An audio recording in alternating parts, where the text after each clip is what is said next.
afternoon and welcome to the September 2024 meeting of the Houston County Historical Society. If you can, please sign in. If you haven't, I have the sheet here. Please silence your phones if you haven't already done so. And we need a pledge to the flag. Leah, would you mind doing that? I pledge allegiance to the flag of the United States of America and to the republic for which it stands, one nation, under God, indivisible, with liberty and justice for all. Thank you.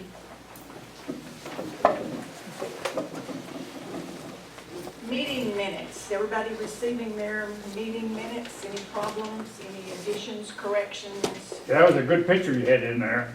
Wasn't it though? If there are no corrections, we will deem the minutes approved. Treasurer's report, Leah. In August, we had $40 income in dues and $1.54 in interest. And we had an expense, we had to pay for our post office box for 1 year at $84. The balance in our money market is $1,426.52. Okay, any questions on that for Leah? Is there a motion to approve that? I make a motion to approve. Second. All in favor? Aye. Any opposed? Okay. Thank you, Leah. I had on my list new business and old business, but I couldn't come up with either, so we will move right on to our program, and thank you all for coming. Our next on the agenda would be Melissa with the archives information, and she will introduce our speaker. She says there's a story to go with it. Yeah, it's a good one.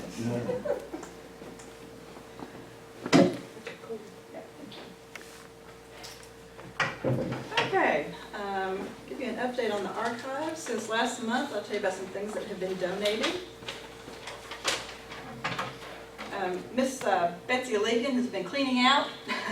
She's made a couple, 2-3 trips to the archives, so that's a tip to you. If you clean out your attic, your basement, closets, whatever, don't throw stuff away. Bring it to us. Let us decide if it's garbage, and we'll keep the good stuff. She has brought us several things, but the latest trip, many of you may know that her father was a doctor. And he became a doctor back in the 30s. And so she brought me a 1930s scale that you weigh on. One of those real tall ones. And so in November, when we have our Historical Society meeting in the basement at the archives, you'll be able to weigh yourself because I have it displayed in the hallway. So you'll enjoy that. She also donated some, the medical equipment that the doctor uses to check your ears. Well, she donated some of that. That's really old. Some medical books that belong to her dad. So she's been cleaning out. Some of you may know Susie Schmitto-Baxter. Her parents were Bob and Lou Schmitto. She has been cleaning out as well. And she's made a couple of trips. She was the one who brought us the Tennessee Ridge Depot photograph that we had not seen. It was from a different angle and a different time that we hadn't seen, pretty old. So we were glad to get that. But she actually donated several of the old boxes, bottles of old medicine bottles and things dating back pretty old.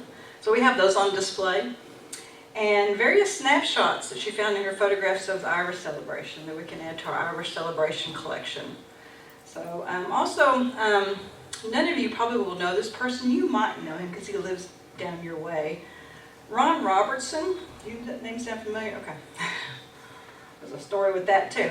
But anyway, Mr. Ron Robertson, or Dr. Ron Robertson, was my chemistry teacher in high school. I went to high school in Dixon. And so we had to call him Dr. Robertson. And the story behind this is, when I was in high school, I was horrible at science. Absolutely horrible. And I hated it. But I had to take chemistry. So I had him for chemistry. And luckily he gave extra credit. I took all the extra credit I could get to keep my grade up. And that year, it had to have been either my junior or senior year. It must have been my junior year. I don't think it was my senior year. He offered extra credit if you would do a project for the science fair that was coming up. And so I did a project. My parents took a lot of antacids, so I did a project on which antacid was the best antacid. And so I would go to his lab in the afternoons, after school, and I would work on this project, and I submitted it for the science fair. Well, I actually got awarded.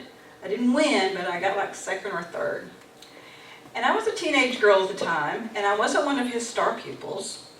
So in my teenage mind, I thought he was mad at me because I wasn't one of his star pupils and I actually placed in the science fair.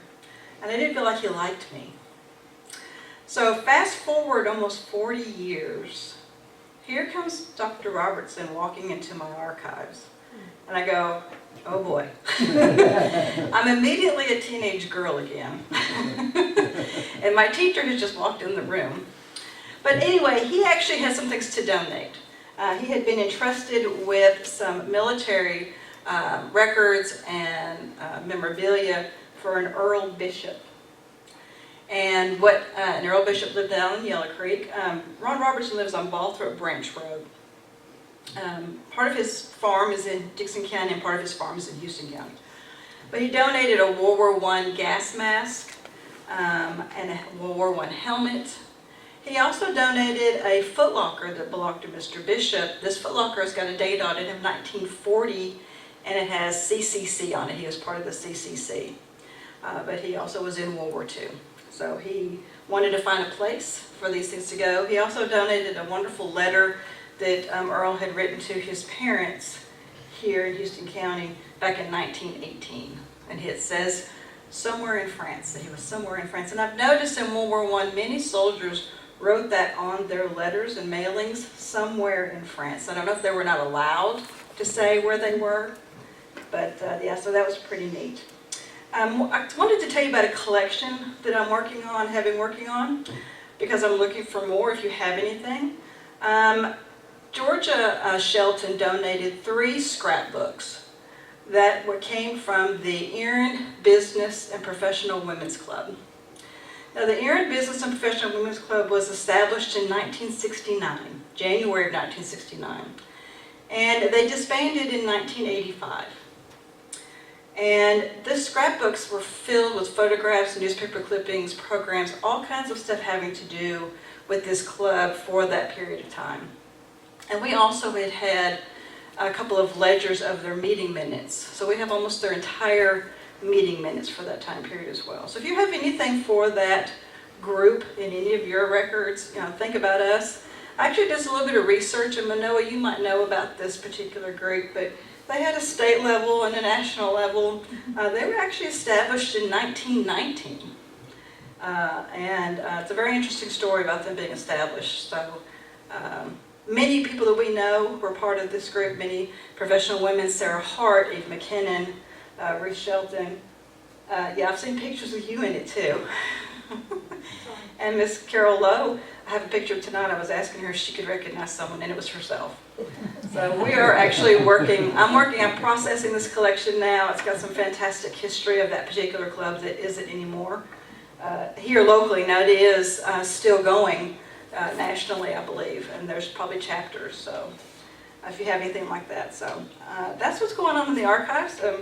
Lots going on. Many of you may have heard that the county has purchased the Armory building at Tennessee Ridge. The plan is that the Archives and Museum is going to have a space in that building. We hope to double, if almost triple, our size. So we're excited about that. I was just talking today to our maintenance guy. I said, we need to start planning now about how we're going to move all this stuff up there. But we will be able to have everything under one roof, which it is now, but we'll also be able to move the post office into the museum area, which will be fantastic that everyone can come and see it. So next, I have to tell you another story. I am introducing Dr. Minoa Uffelman tonight because almost a year to the date, I think. I was very privileged and honored and humbled to be awarded the Webb Mitchum Award for community service about a year ago. And it was interesting, Minoa's sister Maria came into my archives and said, oh, I have a favor to ask of you. I said, oh, sure, what is it? She said, we're going to give Minoa an award, and we'd like for you to introduce her and give her that award. I said, oh, I would love to, because she is, she doesn't know it, but she's a mentor of mine. She's someone I admire in the historical community. And so I said, oh, fantastic. So I worked on a speech for a couple of weeks. I even stood in my living room and read it in front of my husband, who knew what was going on. Come the night, and Leah knew too, she was in on it. But we come that night, we're all sitting there, and they're going other awards, other things. Well, we get to this one, and I'm ready, I have my speech, I'm ready to go. And they call Minoa up to the stage. And she says, first thing she says, I'm so sorry. I did feel a bit guilty. Winning an award's fun. It is. But I got up there and I didn't know what to say because I was all ready to read this. So, what did I do? I took my little speech and I stuck it in my paper calendar, my planner that I keep, and I thought one day I will use this. Well, today's the day. I told her, I said, I will read this because I worked very hard on it. So, please indulge me as I read this. Dr. Minoa Uffelman is a professor of history and philosophy at Austin Peay State University. Her teaching focus is the United States South and women's history. She has co-authored 3 books, The Civil War Letters of Sarah Kennedy, The Diary of Serepta Jordan, and Nannie Haskin Williams' One Southern Woman's Life and Rebellion to Reconstruction, and has also authored numerous articles for various publications. Dr. Uffelman has received numerous awards, namely the Austin Peay State University's Alumni Association Distinguished Professor Award, Art and Heritage Lifetime Achievement Award, Governor's Impact Award from Student Affairs, Distinguished Undergraduate Research Mentor Award, General Basil W. Duke Award, and the Colonel John Montgomery Historic Preservation Award for her book, Nannie Haskins, just to name a few. If I listed all of her awards, we would be here all night. Dr. Uffelman, or as she is known to her family and friends as Minoa, was born in Erin to O.S. and Helen Uffelman, both well-known educators in Houston County. She graduated from Houston County High School and attended Austin Peay State University, where she received her Bachelor of Science and Master's degrees, and she received her Ph.D. from the University of Mississippi. She married the love of her life and pilot, Joel Evans, in 1984. After her marriage, they embarked on years of travel, first with the United States Air Force to Germany, England, and California, and then with American Airlines until they made their way back to Clarksville, where they live today. Authors and archivists have been working together for generations. The work that authors and archivists do would not be successful without each other.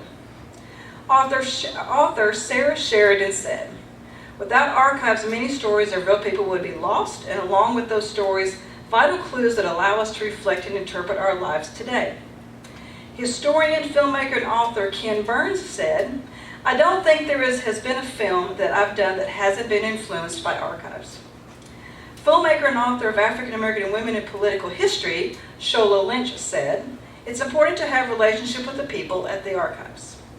I couldn't agree more with these quotes. Authors need archives, and in turn, archives and archivists need authors and researchers of all kinds to use the records in their collections to tell the history of our world and the people in our world. Since 2011, when the Houston County Archives and Museum was established, I've been fortunate to work with many authors and researchers who are telling the stories of our ancestors and the history that shapes who we are today. I've had the privilege to work with Minoa on some other projects. The love of history, especially Houston County history, is something Minoa and I share. Anyone who was around Minoa sees it too. Minoa's passion for history and the people who made that history is evident in her work and her life. She shares this passion and knowledge with her students every day in the hopes that they will recognize the importance of preserving and telling our history. That is why it is my honor to present this award to Dr. Minoa Uffelman. There, I was able to do it. Can I get a copy of that? I'll give you this one. That's wonderful. So, Thank you, and thank you for having me here. And there is this connection between archivists and historians. It's interesting because we have different personalities. yes. The archivist will bring the stuff out like, here, take this, and we're like, okay, we'll take it and we'll use it. So what I've done with these 3 books couldn't have happened without the archives. Could not have happened. And then I've got 2 articles and 2 other books, and I've managed to get Houston County photographs in both those articles. One of Lewis Branch School, it's a great photograph. Kids up in the tree, and they've got the flag. And then I got Houston County Canning Clubs from 1911. So, can y'all hear me? Okay, I do have a teacher voice. So, I want to be close to this so I can flip back and forth. But thank you for having me. It's always good to be home. And I always like sharing the story of these 3 women. I gave a talk at Austin Peay. It was an overview. I had 15 minutes. And I gave the talk and I said, you have just heard 15 years of research in 15 minutes. And it was a joke, but it was true. So y'all are going to get 15 years of research in like 40 minutes. So Clarksville was very, very lucky to have these stories. The first 2 books, I've talked to this group before about Nannie Haskins, but it's been about 10 years. And then 2 years ago, I came down and talked about Serepta Jordan. And the most recent book, those are diaries. And the most recent book is a series of letters. But I thought what I would do tonight is do an overview of all of them. And then spend a little more time on Sarah because I haven't really talked about her as much. But one of my goals is that people often talk about women in the Civil War, women in the Civil War, women in the Civil War, as if there's like one experience that women in the Civil War experienced. And these women lived within 7 miles of each other, but they experienced the war in vastly different ways. Vastly different ways. I talked at Tennessee State Library and Archives on Saturday, and before the talk, I went upstairs where the Sarah Kennedy letters and the Nannie Haskins diary are at that archives. And so the letters are on the left, and the book on the right, that is Nannie's diary. And you may, if you're familiar with the Civil War and you like the Civil War, Ken Burns used Nannie Haskins in his Ken Burns series. So these women come from different parts of life. How you encountered the war, depending on if you're race, if you were white or black, obviously, your economic status, how much money you had, your stage of life. So we've got a teenager, we've got a young adult who has to work, and we've got a woman with a lot of kids, all of them experiencing life in very different ways, even though they lived really close to each other. So Nannie and Sarah lived in Clarksville, and the bigger square is where Sarah Kennedy lived, and it is across the street from the Customs House Museum. It was raised in the 1960s. It was a big, nice brick building, nice home, but it was turned into apartments, and by the 1960s it was raised, torn down. And then Nannie Haskins' family lived at the corner of 2nd and College Street. Now, this is from a great big Montgomery County map, and I zoomed in on it. I've made a little black tip to point out where the women lived. So if you know Clarksville, you see the big Cumberland River and the Red River. Serepta was across the rivers in New Providence, and New Providence was a different town back then. Now it's all Clarksville, but and there was rivalry between the two communities. So this is Nannie. I'm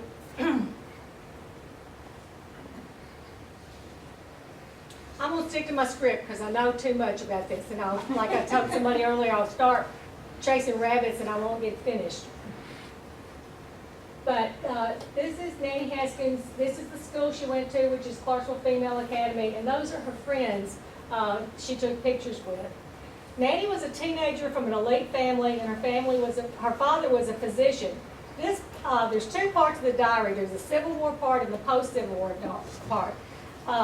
The war part of the diary recounts how the war affected her family, but it was also a coming-of-age story.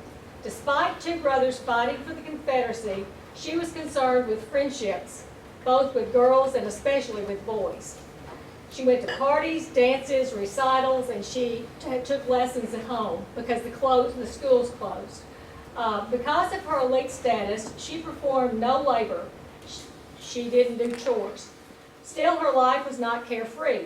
One brother, Robert, was captured at Fort Donelson, and he died in a POW camp when his unit was about to be returned. They were trading.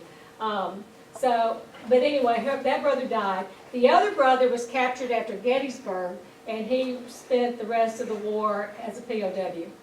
She wrote him packages. She sent him pictures. She had many cousins that lived across the state line in Kentucky, and she traveled there frequently, and she would write about that. There would be pickets that would check her papers and ask her questions, and some of them were U.S. colored troops, and she did not like that a bit.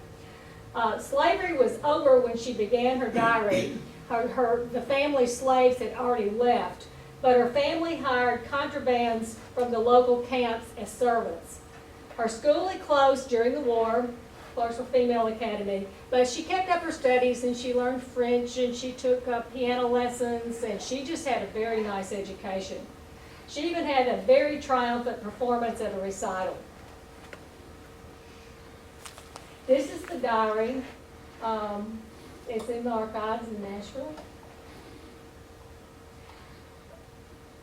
So these are some things, a summary of the things you can get from the diary. Because Clarksville was occupied, Fort Donelson fell, the Union troops were in Clarksville. So this was life as under occupation.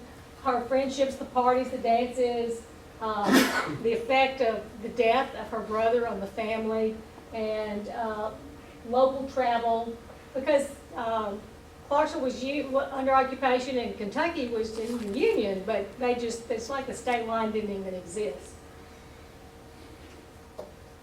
Now I've got some pictures of her as young. This is a picture of her and her family when they're young. Can anybody venture to guess? I know Melissa knows what this picture is of.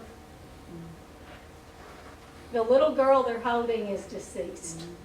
So before they buried her, and this is a trend that if they didn't have a picture of the child that died, they would take a picture of the child. So you can imagine how incredibly sad this must be. There's Dr. Haskins, Mrs. Haskins, 3 little kids, and the little girl who's died.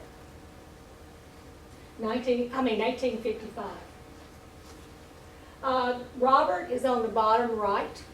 He had a disease and he died just as the other prisoners of the other unit was about to be exchanged. They went on to fight other battles.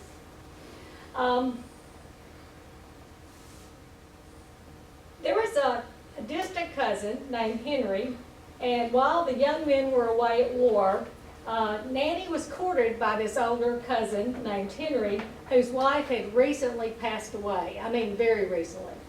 He had 4 children who needed a mother, and they got married. And they had 6 more children. So her post-war diary could not be more different than her war diary.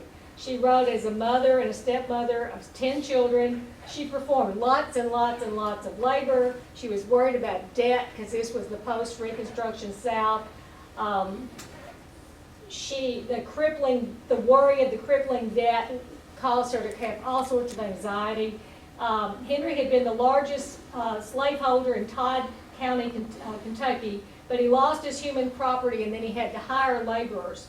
Tobacco prices were low and times were hard, and Nannie tried to earn money the best way she could. She canned preserves and jellies, and she tried to write a novel, but it was just hard for women to have jobs then. Her daughters all became school teachers, so she's the generation right before women became school teachers. So Nannie's life as a teenager, she had few responsibilities, but as the mother of 10, she had lots of responsibilities. Here is their farm in Todd County, Kentucky, Greenleaf Farm. You can see the kids are still little, and there's a dog in there. I always love dogs in pictures because I love my dogs. And this is a few years later. There is a man on the sort of the right side, and he's holding a child. That's Henry, is an older man. And the little woman to his left, that is Nannie, and that's her grown children and some of her grandchildren. She ended up, after Henry died around 1900, her sons had gone into the iron industry, and she moved to Birmingham and lived with him near them. But at the end of her life, she came back to Clarksville, and she passed away in 1930, and she is buried in Greenwood Cemetery. And if you go in, there's a big Confederate monument, and you go to the right, that's where their family is buried. So this is Serepta Jordan. Serepta was orphaned. Her father died when she was young. Her mother remarried, moved to Kentucky, and had more children. Then the mother died when Serepta was 13. Serepta came to live with her maternal aunt in New Providence, which is now part of Clarksville. Her aunt and uncle were merchants and merchant class, and she had to do a lot of work. She worked from the time she got up to the time she went to bed, and her diary is just filled with first-hand accounts of everyday life. Food, labor, clothes. She was interested in fashion. She would talk about what she was making. Descriptions of the first agricultural history, gender roles, marriage. She attended church weekly, and she'd come home from church and she would write a critique of what the sermon was, if the preacher did a good job or not. She wrote of political conflict, military life, preparation for war, the occupation, and the breakdown of slavery. This is the diary. The diary is actually a big, huge, massive store ledger. It's big and it's thick. And it had big, thick covers. And it was found in a smokehouse on the property, and then it was donated to the museum. So that is in the museum in Clarksville.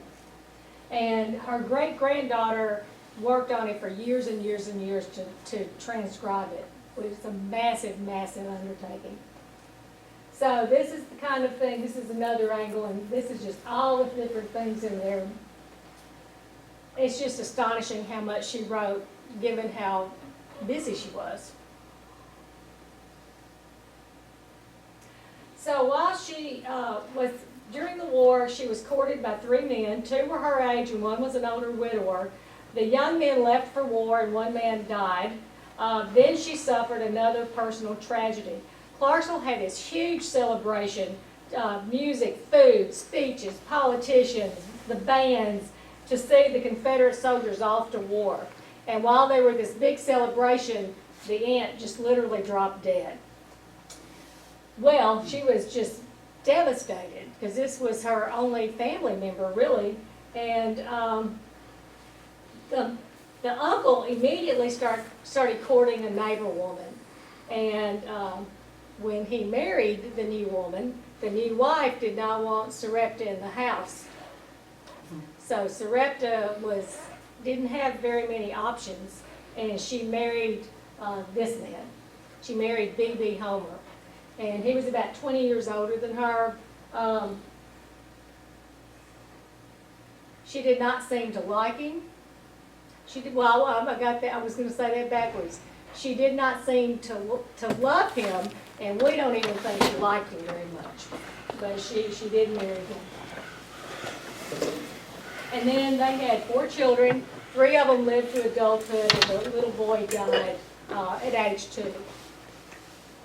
Now, what's amazing about Serepta is that the family kept so much of the things she owned. So we have the journal, and then we have things she physically owned, and that's very unusual. So these are her books, and they've got handwritten notes in them, and they're like history books and theology books. Here's one. I like this quote. She was religious, and she would go to church. On October 14th, 1860, she wrote about a sermon that Bishop George Foster Pierce had given at the Methodist Conference. Quote, "His sermon was excellent, his delivery good, his style easy, and calculated to attract the attention of a congregation." So that's what I'm striving to do here today. I mean, that's pretty nice praise. She sewed a lot, and these are 2 hats that survived. So they're at the museum. And then she's even saying, "I'm so sorry, tight sleeves are becoming so fashionable. Homely wrist and strong arms will suffer. And if hoops are entirely abandoned, what will we do?" This is the dress she made later. She was a tiny, tiny little woman. They had to cut the mannequin down to get her, the styrofoam mannequin to get her in this dress. And the descendants said when they were young girls, they used to play dress up in these clothes. So that is Serepta. This is Sarah Kennedy. Sarah Kennedy was part of Clarksville's elite. During the war, she wrote her husband D.N. 56 letters that have survived, and his letters to her have not survived. Ironically, though, Sarah is the wealthiest of these 3 women. These are the only 2 photographs we have of them, so I can't show you anything else. It's a shame. We know there were more pictures because things were mentioned, and in his will, there was he bequeathed to one of his children a portrait that had been painted of them, and we tried to find this stuff, and we could not. Sarah's letters are polished and followed a pattern of telling her husband about friends, family, neighbors, aspects of living under federal occupation, and managing their financial matters, and she always reported about each one of their children. Significantly, all 3 of the women chronicled aspects of the end of slavery and the messy and chaotic ways in which slavery ended. Because the enslaved left no diaries, this is a vital aspect of history but we get it from the enslaver's point of view and not the enslaved. But some of them even recorded conversations they had with their slaves. We would know nothing about Sarah Kennedy's personal life if her husband D.N. had not saved the letters and her daughter donated them to the archives. We know a great deal about D.N. because he had a very public life. He was prominent and influential in every aspect of the community. He founded the Northern Bank and was a community, civic, and business leader. He was everywhere. Before federal occupation, he secreted the bank's assets to New Orleans, where they were shipped to England. He left Clarksville with the gold, and he did not return until the war ended. He served in the Confederate Treasury Department, and when he returned, he took the oath of allegiance and reopened the bank and represented Montgomery County in the 1870 State Constitutional Convention. He helped lay the cornerstone of the federal building, which became, thank you, appreciate it. The federal building became the electric company, and now it's the museum. And he lived across the street from it. What an unusual name for a Confederate to name a bank, Northern Bank. Yeah, yeah, it's true. That is a true observation. I guess it's north of Mississippi, so I guess maybe. He spearheaded the creation of Greenwood Cemetery.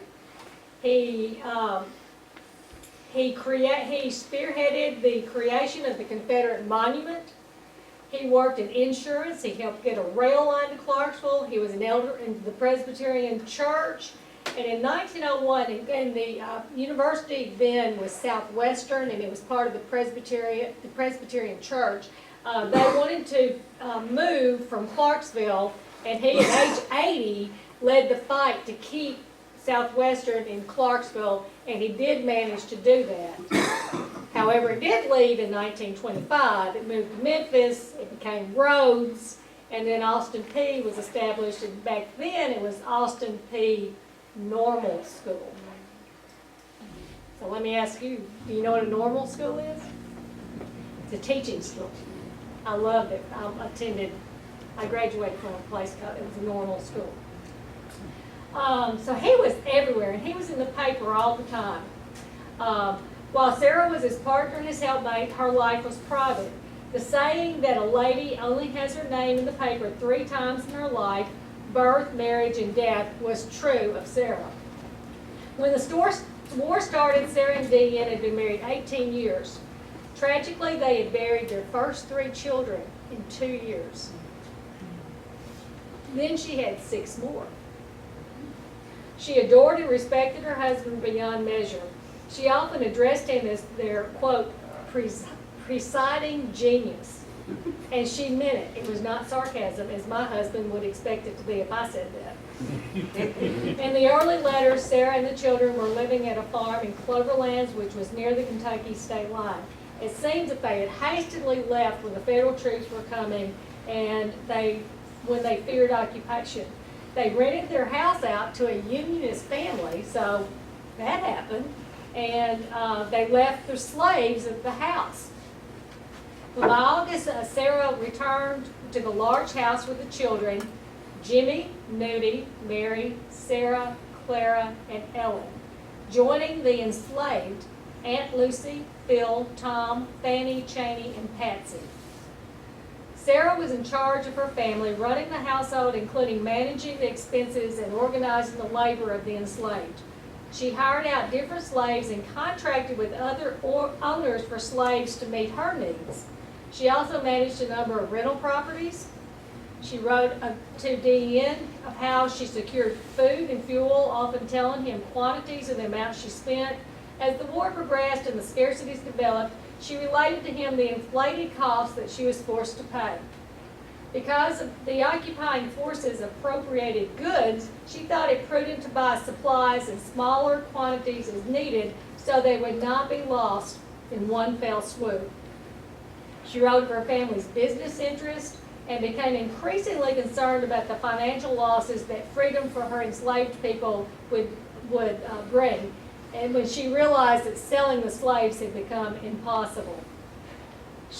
Sarah not only sent information, but she also asked for advice from Dean and shared with him what other people had advised her. She considered all the advice given to her, and then she took the action that she thought was best, even if it was not what her husband had told her to do. She maximized heat from coal and food supplies by moving bedrooms and serving 2 meals a day instead of 3. She wrote of violence and arson and knew that it could happen to her. There was a big, huge fire downtown Clarksville. Lots of houses burned. She prepared, she kept a bag of essential paperwork handy and ready to grab in case she needed to make a hasty retreat. She worried about him personally. She worried about him forgetting his slippers when he left. And she constantly worried about him not having shoes and shirts, and she wanted to send him supplies. Before the days of antibiotics, sickness was a constant in the household. Sarah herself mentioned suffering numerous illnesses, including ones modern Americans know: cold, smallpox, whooping cough, and chills. Additionally, she wrote of several illnesses using archaic terms: typhoid pneumonia, bilious remitting fever, torpid liver, cholera morbus, and a bone filling. She sometimes stayed sick for days, if not weeks. Additionally, she admitted to emotional problems of depression, anxiety, and worry. Nudie was the child that required the most care. She referred to, quote, Nudie's affliction. And while his condition remained unnamed and presumably undiagnosed, it was extremely serious. She described him suffering numerous spasms, one of which lasted 4 hours. 4 hours. In May of 1863, she said he'd gone 2 weeks without spasms, but became, quote, indisposed for 3 days and is in a never-ending nervous state tonight. He could not sleep. And we found him in the 1880 census. He was institutionalized in a big, massive, it was called the Columbus Hospital for the Insane. hundreds of people were there, and he was listed as idiotic, which was a clinical term. She worried how best to educate her children. She wanted Mary to have piano lessons because of her talent. She taught them to knit, including the boys. After the war, the girls went to the Clarksville Female Academies and the boys went to Southwestern. These are just some aspects of Sarah's life that we know from her letters. Remember, she is choosing what to tell Dean and what to leave out. And that's not like diaries. Diaries are very different. Her life differs significantly from Nannie and Serepta because of her family's wealth and large family. She served as master to the enslaved in her husband's absence. After the war, we know some things about the family because of their prominence, such as weddings and deaths and their children and grandchildren. And when Dean and Sarah celebrated their 50th wedding anniversary, the paper reported the celebration in a lengthy article and printed the entire speech that D.N. made honoring his wife and helpmate. While honoring her virtues, it was not a loving and poetic talk, but was bureaucratic sounding, more like a report he would give to a board on which he served. We'll never know the nature of their home life other than the stories left by Sarah's letters filled in with the newspaper's report. So this is a picture of Sarah's letters. We don't have the envelopes. That would have been nice. Took us a long time to figure out where D.N. was. I've pretty much gone through that. This is Sarah. This is the house that used to stand across from the museum. It's a shame it's gone. And this is the Northern Bank.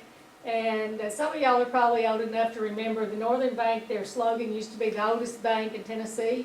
Well, that's because he took the gold to London and then brought it back and it could reopen. He didn't go to London, he got it out. This is the Confederate monument that's at the entrance of Greenwood. And I find this really interesting because I've written an article on the United Daughters of the Confederacy. This predates the UDC.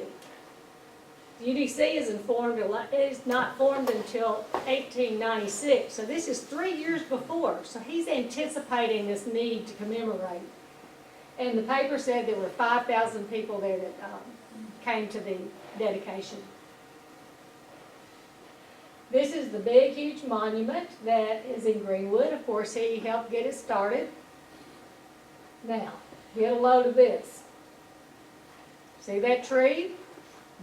See that there's two headstones on either side of it? That's Sarah and D.N.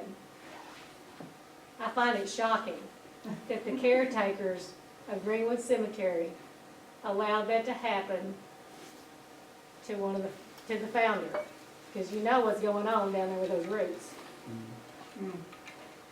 You think maybe that they planted it? Maybe, could The be. family did for, they're not thinking it's gonna get that big. We tried to find their descendants, and it just didn't happen. There were some that didn't have kids. There were some that had kids that died. I see it as a sign of disrespect. I just think the caretaker, something could have happened at some point. I just think, A Yankee don't. I don't think there were any Yankees that ran the Greenwood Cemetery. So these are the three women. This is an introduction to the three women and their experiences during the Civil War period. Their diaries and letters are rich in details of everyday life, family, relations, and enslavement. Their lives were shaped by their stage of life, their economic status. One was a teenager going to parties and dances. One was a young working woman who lost her family. And one was a wealthy woman who managed a large household and a household of children and enslaved. Their personalities come out though, as they face war's challenges. We know from their words that Sarah, Serepta, and Nannie's lives were filled with tragedy, loss, and survival. Much of what they experienced was unique to the time because of the war. However, what they wanted from life is universal. They desired loving families that were safe, healthy, and happy. The three women's stories enlighten us to the past, but they always also show us that today what we want out of life is not that different. Thank you for attending. Thanks for the water. Are there any questions for Dr. Uffelman? Is there any way to know if any of the three women knew each other? Yes, Did you say they lived- there's a little bit of overlap, but not much. And none of the overlap is very positive. So, Serepta has something negative to say about Dr. Haskins. Sarah has something negative to say about Dr. Haskins. Serepta has something really snotty to say about Mrs. Haskins. She says when the Mrs. Haskins coming over to raise money for the war effort, she goes, she deigned to cross the river. They never pay any attention to us until they want something from us. There's some examples of hearing canon, and they all record hearing the canon, but separately from each other. And they thought they were being attacked, but they were shooting cannon for George Washington's birthday. And they talk, there's one incident where they talk about going to a recital at the church, and you can tell they went to the same recital. But they were not friends with each other. But they knew of each other. They would have certainly. I'm sure that the Haskins, well, and see, Nannie's a teenager. So she's only writing about dances. I would have thought they would have known the Kennedys because of Yeah, they would have their known. prominence. Well, everybody walked back then. Let me go to the map. That's Clarksville, 1865. They were neighbors. Yeah, they were neighbors. That's why I don't. I'm sure the parents all knew each other. I'm sure they banked at the Northern Bank. Or there's a pretty good chance they did. But they did go to different churches. What was the DN, what did that stand for? David Newton, David Newton. and he ends up naming his kids all different versions of the same name. He was actually from Guthrie and moved to Clarksville without anything and did quite well as a merchant, and then it ended up being very, very successful. He was everywhere. Business, church, community. Can you talk about, is it Serepta that had the little black girl that helped, is it Inez or? Yeah, Inez. Inez. Serepta her uncle gave her a slave. And when I first started reading the diary, I thought she was working with another grown-up. And as I read, I realized she was talking about a 6-year-old. I just about fell out of my chair. So, and at the end of the diary, she chronicles Inez leaving. And she is mad as hell. She's mad that Inez wants to leave to go to freedom. And the uncle owned several slaves, and one slave woman managed to get away, but she wasn't able to take her toddler, and she came with 2 Union soldiers to confront the uncle to get her own child, and they had a physical altercation. They actually fought, and the uncle got to keep the child, but we don't know what happened after that. The slavery did end right after that.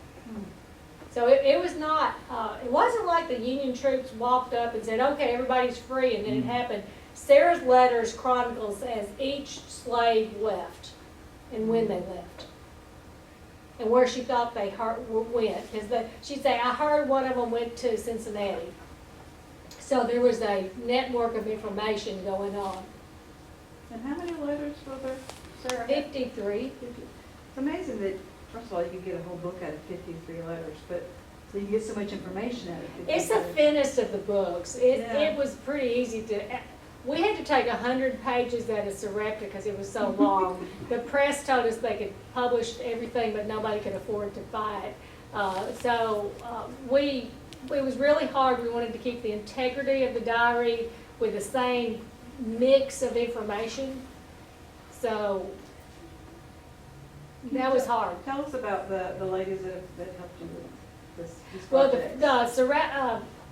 Serepta's diary, the great-granddaughter was, her Sunday school class, First Presbyterian, was the friendship class. And they worked on the transcribing, then they got a college professor to help them, and then another lady that worked from TSLA, she worked on it, and then when she turned 80, she said, I just don't have the energy to finish it. So she knew me and she knew about Nannie, so she passed it to us. Good. And it took a few years to get through that one. So when Sarah came along with those letters, they're like easy to read, and it was like, it seemed like a piece of cake compared to Serepta. Any more questions or comments for Dr. Minoa? She will have the books available at the end of the meeting tonight for sale for you. Wanted to remind you that the October meeting is show and tell. Bring something unique, handmade, just something you think would be interesting to the society. In November, we have Melissa at the archives, and that's a 6 o'clock meeting because there will be food. December will also be a 6 o'clock meeting because it's our Christmas party. I wanted also to mention that since our last meeting, we have lost 2 of our members. One is our last World War II veteran, Mr. Russ Harris, in the past few weeks, and then in the past week, Herb Gould passed away. So just wanted to let you know, keep the family in your prayers, and I think there'll be a service for Mr. Harris later on this month. And if there's a motion to adjourn, we'll adjourn. Thank you, David. Thank you all for coming. Thank you.